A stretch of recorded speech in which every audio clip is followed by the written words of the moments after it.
Hello, this is Jarrett, and Clay has released the November 2025 Quality of Life update of Oxygen Not Included, and there's a lot in this. Starting with the asteroid selection, there is now a Printeceptor option, which is really cool. I'm going to be covering that and a whole lot more. You may also notice that not all the traits are selected by default. You can select them all. It does give you a warning that it may cause an increased chance of a valid seed of your asteroid, but you can try. First update I'll cover is doors. There's two new doors and there are different settings on doors. You wouldn't think that would be that significant, but they found a way to make it pretty useful actually. So the settings on doors now is divided by standard, bionic, and robots. If you're using bionics, this can be super useful. For instance, in this particular case, I'm restricting my bionics from going into the washroom so they don't clog up the lavatory. You can also put in special settings for the biobot rovers and flydos. Definitely a few use cases that are useful there. One word of caution though, sometimes I take the settings for things and I apply them so the actual settings for the actual different bionic and standard dupes go with that. It's not just open and close. I've actually trapped some bionic dupes that way. Now I'll cover the two new types of doors. One very useful one is the insulated door. There's also the wicker door, which I'll cover next. But the insulated door actually acts as insulated tile when the door is closed. So I'm going to put that right here, and that's going to allow me to minimize the amount of coldness that's going to come from this big cold blob over here. So note that you need two pieces of fiber to be able to build this thing. The cool thing is at the moment this thing is actually adding the same amount of insulation as those tiles next to it, and I can get the dupes to go in this zone. One downside is the door is a little slow. Here's an example of the door being open and closed as the dupes go through. So this is probably a good use case when you've got an area you want to have temperature protection, but you don't expect the dupes to go through too often. And I think the spot up here is kind of that case. So here's an example of a stable that I actually have a little bit cooler. This is probably not as good a use case because the dupes have to go through more regularly here, so probably having the double liquid airlock if I want the temperature protection might make more sense. So the next door we're going to look at is the replacement of the pneumatic door, which is essentially just the wicker door made of wood or plywood. I'll cover plywood later. Another interesting fact, anything made of wood has a decor benefit of 50%. So here is our wicker door. Now I will note that at least as of now, there is no automation on either of these doors. Unlike the regular doors, so I'm thinking they may change that or maybe not. But if they do change that to the insulated doors, I could see a lot of very useful cases if that happens. But until then, I guess it's just for a pathway for dupes. Just to conclude this, I thought we'd do a quick door test using all bionic dupes here just because I want to guarantee they all had the same athletics skill. I'm just going to go say now bionic dupes, you are allowed out. And let's just see what happens here.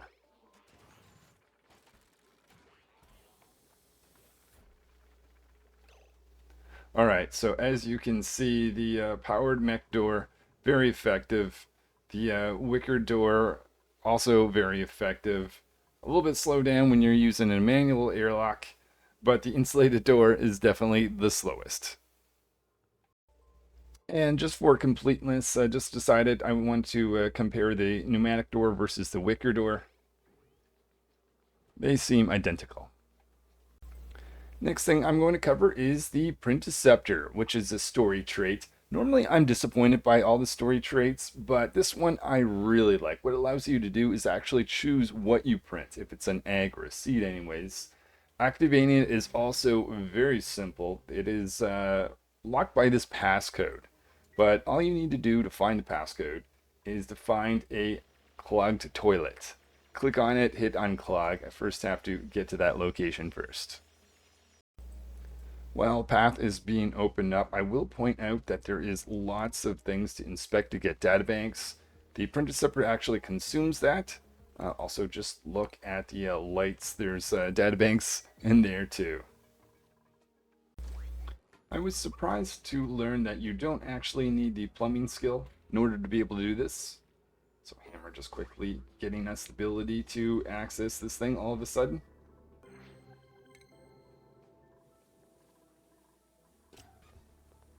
And here we go. So you can't print stuff by default. What you've got to do is load in databanks. You'll need 25 to get started. You'll also need to store charges, and I'm going to show that a little bit later on. If you're looking for databanks early on, don't forget you can analyze geysers to get a few. So the next time the printing pod goes off and you don't like what you see here, instead go to your Printeceptor and hit intercept charge. You'll need to do this 3 times before being able to get anything back though. So just going to point out that you can actually configure how many databanks are in there. If you decide that you actually want to use your databanks for other things, you can just clear this down to 0 and the databanks come out. So this is my 3rd printing pod. So I'm going to go over here, intercept this. And now I have the option to choose a blueprint. So I can actually choose which one of these I want to be able to get. There's a bunch of critter eggs and seeds. So this can be very powerful. It takes 25 databanks to get one of these.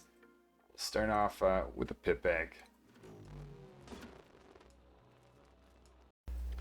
One thing to be aware of, each time you print, that cost goes up. So it's 25 for everything else, but the pip egg, which I've printed, now costs 500.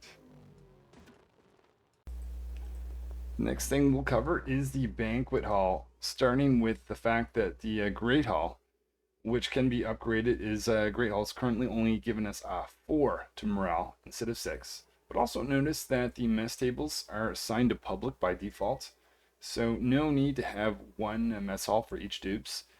If you just got a distribution of dupes having breaks at different times, you can actually cut that back, and everyone will still be able to use the Great Hall. One of the new buildings is a communal table, which allows the dupes to eat at the same location, giving them a +1 to morale if they're eating at the same time in the same place. Note that the communal table does not actually upgrade this from a Great Hall to a Banquette Hall. In order to do that, you have to make a display shelf. By the way, display shelf and the communal table both take wood or plywood. But a special item has to be placed here, so it needs to be an ornament, not just a regular item. So for instance, that hair dryer that we got from the Printeceptor. And we have a hair dryer ornament on the way, being installed on the shelf. And now we've got a Banquette Hall giving us our +6 to the morale. There's an interesting thing about shine bugs and shine bug eggs that have changed. First of all, the shine bugs themselves can be stored in greater numbers in a stable, which is nice. They only take up 6 cells of space. So in a normal stable here of 96, I currently have 16 of these guys in, and they are not bothered. Every time I crack their egg, I also get 5 grams or kilograms rather of resin. Not a lot, but a little bit each time you crack one of their eggs. So the next thing we're going to look at is plant husks. So you can get plant husks every time you harvest. The only thing is you may need to make sure that the dupe that's doing the harvest has the ability to do that, and they need farming too. So when you hover over this, it says can salvage plant husks. So I'm going to give that to Sprout. And you need to be able to control this such that Sprout's the only one that can go in here and harvest. You could either set the door such that they're the only ones that can go in, or for instance, you could go down to farming here and say, farming is disallowed, obviously, except for Sprout. Where are you, Sprout? You are going to really prioritize on doing that. And here is Sprout. So every single plant that they harvest, because they have the skill, they're leaving behind a little bit of plant husk. And if you're wondering what that is useful for, well, I'll explore that in just a little bit. Next thing we're going to look at is the plywood press for making plywood. So here is our shiny plywood press. And if we provide this with some plant husks and resin, which we've already created down here. By the way, I'm pumping that resin into the machine. You can actually, as long as resin is in bottle somewheres or bottle emptier, you can access, the dupes can actually carry it in. Either way, a little bit of resin and plant husks, and you can create some plywood. Plywood is essentially just a replacement for wood, so all things that you can make out of wood, you can make out of this. I don't think it has the same decor benefit, though. We'll try that out directly after this. Watch out, dupes. That looks like a big saw that might take your head off. Alright, there is a little bit of plywood. Let's just move it over here so we can see it. Somebody. Rock on the way. And there is our plywood. I'll show you, oh yeah, let's have a quick look. Do I have anything I can build out of that? Let's see this wicker door. No, you do not get the decor benefit from plywood. Kind of makes sense. Wood looks nice, plywood not so much. So I kind of like that thinking. The applications of plywood are pretty much the same as wood. You can use it in a kiln, and you can use it in a smoker. And just want to point out, if you're on an asteroid that doesn't have a great wood source, the plywood production that we've just done, that might be an important thing if you want to get the communal table or anything else made out of wood. So they made the Radbolt generator a little bit easier to use. First of all, the power consumed is based on how much radiation there is, which is kind of neat, up to a value of 480, in which case it is at the maximum. So right now you can see there is no radiation. Now it's a little deceiving. It looks like it's consuming 480. That's not true. It's actually consuming 0 right now. So 0 radiation means 0 power being taken for the Radbolt generator. Now if you just decide to charge this thing up with a shine bug, which is probably not something I would recommend, but if you did do that, now that we've got a shine bug in there, that's currently giving a radiation at this point of 48. No, is it 59 down here? Let's see the power consumed. You can see it's 60. Just to show you what happens when that gets maxed out, let's just turn on the radiation lamp. So now that we've got a value of 750, now we look at the power consumed. It's 357 going, or 362. Thank goodness they did not make that scale such that at really high values it it costs us more power. Otherwise that'd been terrible. Just wanted to show you an example of this at radiation values that are much higher than that. So right here we've got a value of 9,000, but luckily it is only 480 that's being consumed. So radiation levels could be higher and higher. It still maxes out. But for lower applications of charging Radbolts, it's kind of a nice thing. If you're hoping to get the Radbolt joint plate a little bit earlier, there's some good news. It's in a tier just a little bit easier, research-wise. So there are 3 critter morphs to cover, which are all new. And by the way, some of these things actually depend on the DLCs that you have. So if you have the Frosty Planet Pack, you're going to get the Shatterflox. If you have the Prehistoric Planet Pack, you will get the Blumlum. Now the Blumlum is basically an evolution or a morph of the Lum, and he needs to be in carbon dioxide to increase their chance. So the more more time they spend in carbon dioxide, the higher chance of getting a Blumlum egg. What does this critter do? Basically the same thing as a lum, but produces algae instead of peat. And if you're using algae for space or other important applications, that can be really cool. Now the Shatterflox, very bizarre. This actually completely shocked me. But in order to produce an egg, you need to get a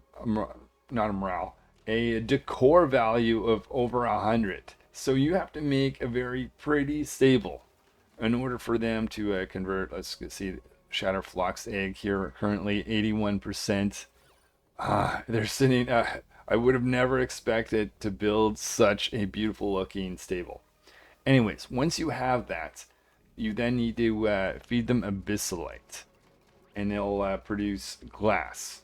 So yeah, glass and algae production from these two guys. I'm gonna have to go somewhere else to get the third critter morph. Just before we move on to the next critter, let me show you the two. Oh, Shinebug, you're in the way. Please move. Okay, just a sec. Biologist taking care of this. I just want to show you the eggs. But there is the Shutterflox and the Blumlum egg. I'll show you what it looks like when they hatch too in just a little bit. The Shutterflox egg here, just about to hatch. They hatch much quicker than the Blumlum eggs. We'll have to come back to the Blumlum egg in a little bit. But there is our little critter here. The younger version called the Shutterflox Floxflon. In the time it took to do that, we've only gotten up to 65% on the Blumlum egg. And just waiting for this Blumlum egg to hatch. And then we got a Blumet. Let me just let him out. I think this is a pretty cute critter. Just want to mention that I was a little bit surprised that the Lum and Blumlum egg have the same food input. I was pretty sure by the time this guy arrives, I'd have to find a different plant to feed them. But no, they eat the same thing as the Lum, which kind of makes it easy. So this critter morph you're going to get regardless if you don't have the other DLCs or not. But we've got the Husky Moo, which is a morph of the Gassy Moo. So all you need to do is give them husks, as their name suggests. So this guy here, I probably haven't been giving him, it looks like I have actually. So he's got a 58% chance of calling a Husky Moo. Now, this stable's not built in the best place. Where it really should be is up here, where they can actually call out when they're ready to do so. But what you can get, the Gassy Moo, if you didn't know, produces natural gas. You see a lot of that down here. This guy produces biodiesel, but they don't send it out into the air, which I was looking for a while. I realized at some point that you had to use the milking station, and that will actually provide biodiesel to wherever you have that stored, in this case over here. I'll just wait for the animation of this just to show you that before we go on. I will note that they eat a lot of husks. If you're curious what plants actually provide husks, there is quite a few of them. But the one that has the most, let's see, down here, the bristle blossom has a good amount at 8 kilograms. But grass gas takes the cake at 100 kilograms per cycle.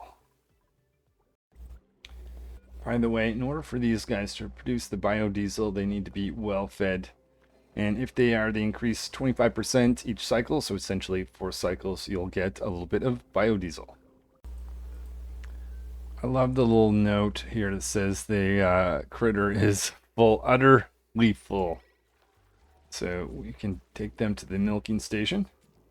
I'm going to dupe here. And actually, it's kind of nice that the critters line up.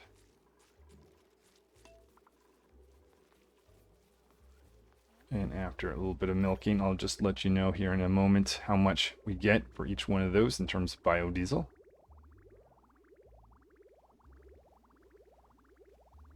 A healthy amount, actually. That's nice. I mean, with all the infrastructure involved going out in space to grab one of these Gassy Moos. Oh my goodness, they are just full of it. Anyways, I'll tally this up when it's complete. Oh, hold on. All right, so single one is 800 kilograms. So you'll get that from a single one of these guys every 4 cycles. So that concludes the critters. Let's now go out in space. In fact, one of the applications that we can use is with the biodiesel we've just produced. So there is a new rocket type. And yes, it is a biodiesel that you can use. Let's see, I haven't actually seen this before, so Oh, I wonder if I haven't actually researched it. Hold on. Anything out in space that is yet to be... Oh, I bet you that is next to petroleum. Oh, there it is. Petroleum engine and the biodiesel engine. I kind of would have thought that the biodiesel could go into the petroleum engine, but it is a separate engine altogether. I guess we'll have to research it first. Running the material study terminal is taking the most amount of time, but we'll get there.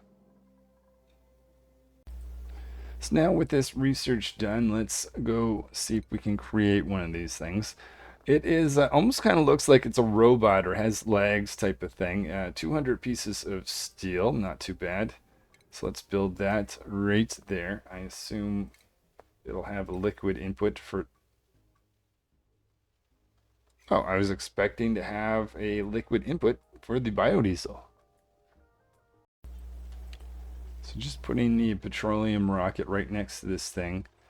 It says burn biodiesel to propel rockets for a mid-range space exploration. So you can store more than the Radbolt rockets. Engine must be built via rocket platform and requires... Oh, liquid the tanks. Oh, right.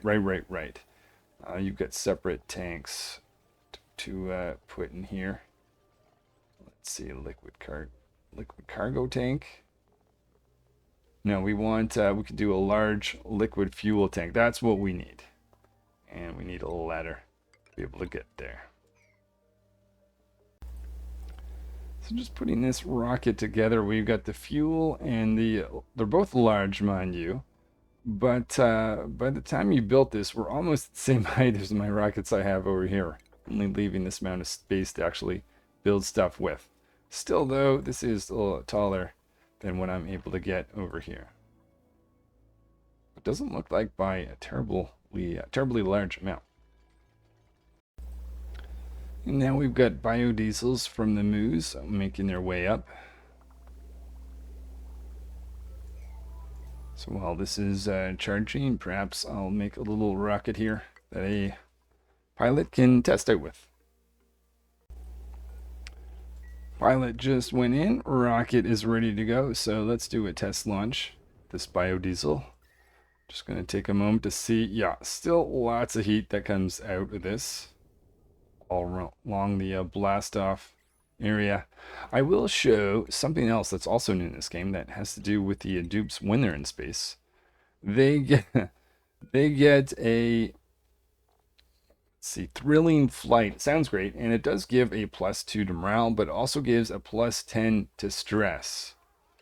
I'm just going to land this, and let me show you some of the things that I've done to try to minimize that. Oh, it's not landing. But yeah, I'll go to some of my other rockets here. What I've done now, you can put in Buddy Bud plant. That's one way if they smell the flowers. Carpeted tile, tickle toesies. For the bionic dupe, I got a lubrication station set with crude oil, so that's helping out.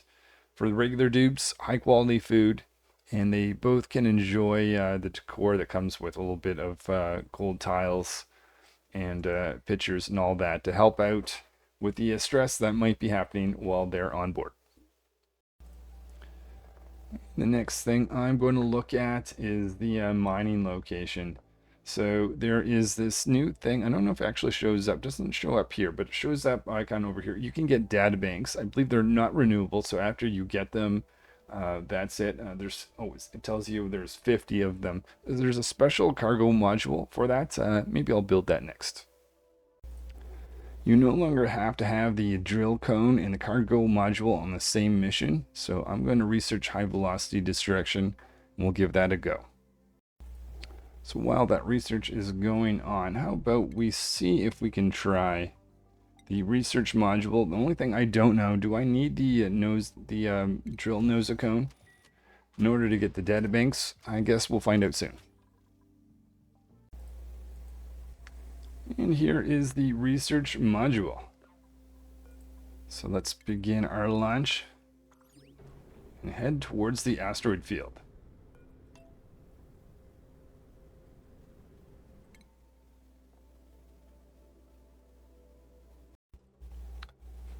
To see if this is going to work. Oh, I think it is. So it's going grabbing the databank.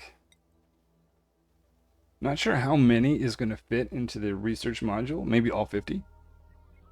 But I'll let you know when this thing completes.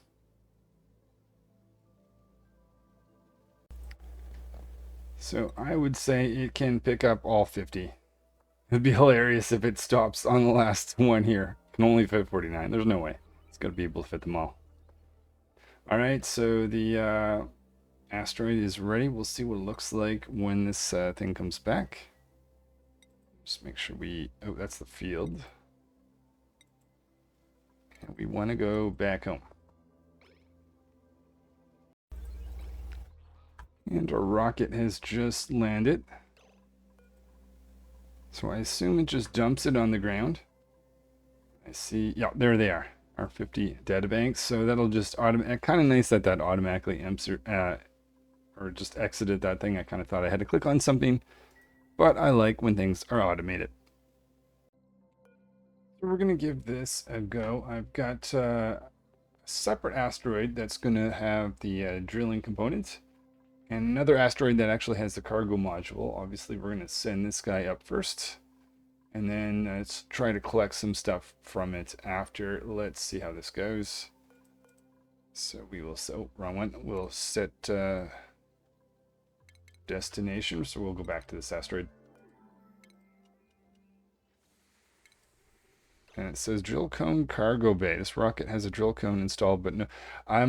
Yeah, I guess normally you wouldn't want to do this, but we'll go anyways, because I think that was one of the, I mean, if nothing else, just to test what it is to drill it and then get the stuff in a different rocket. Rocket just about to start cutting through this.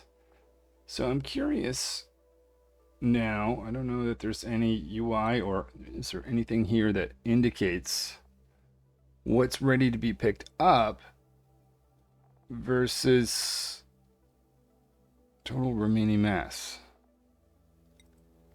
I see the data banks is gone because we picked those up. Those are not renewable. But I'm definitely a little bit confused as to what's going on. So I have a theory. I think what that means is you can have both some where one rocket do the mining, but the cargo module or the cargo rocket has to be at the same location, which obviously it is not at right now. So let's join these two and see if this is how it works. I think that's the part that I missed. I thought that it could be mined out, set aside, and we could go pick it up later.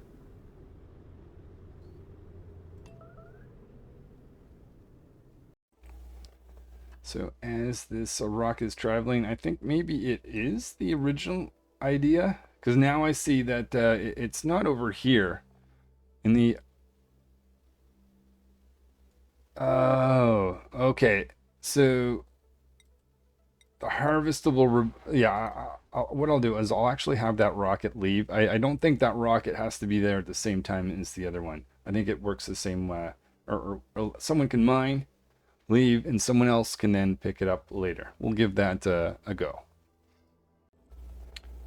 So this rocket here still has a lot more to that can be dug out. In fact, yeah, there's still lots of diamond left. But what I'm going to do, just to make sure I understand this, we'll go step away from this hex tile, and we'll wait for the next asteroid, or rocket rather, to land, and we'll make sure that we can get material into that without the nosocone, and I'm pretty sure it will. So this rocket that does not have a nosocone, just about to arrive, and it can go out and start removing the material and putting it inside the large cargo bay in this case. So I just had an idea. I'm just curious, can you mine and have this happen in two separate rockets? We'll find out. Let me just set this destination, that rocket, to move over.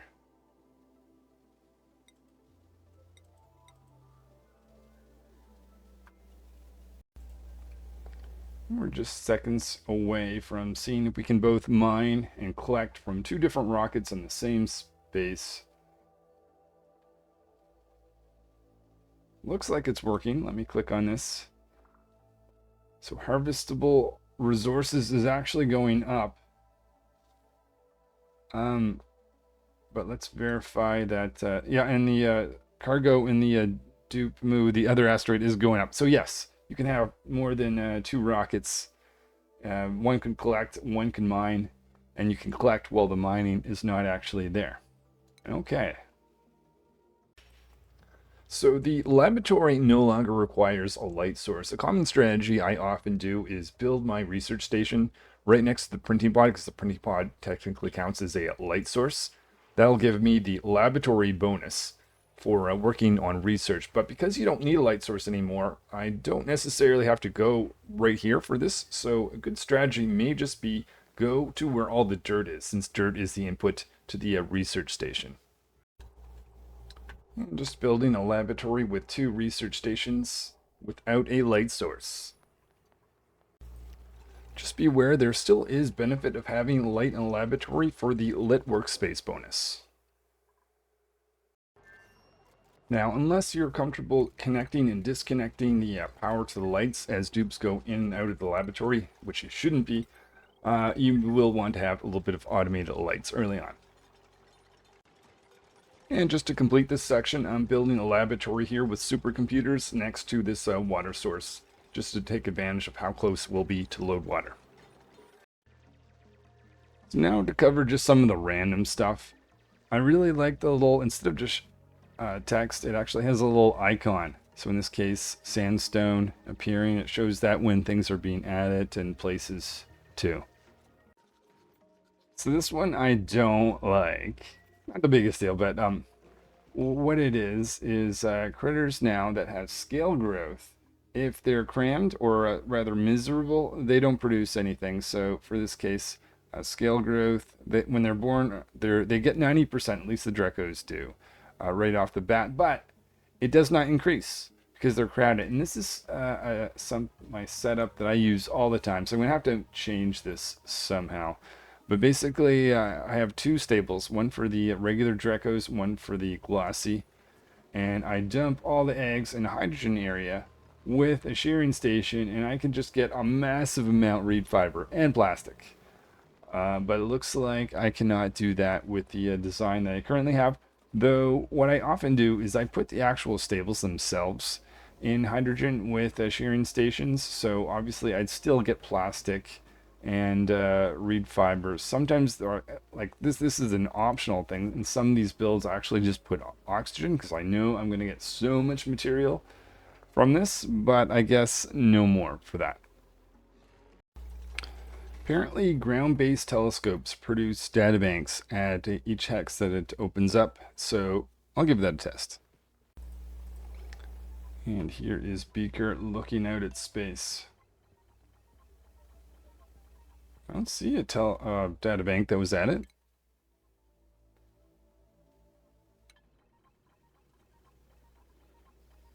Check again. Oh, I did see a plus data bank. Is it stored in the building itself? Or is it just hidden behind it? Oh yeah, there it is. It's hidden behind it. Yeah, so you do get a data bank per hex that you look at in telescopes.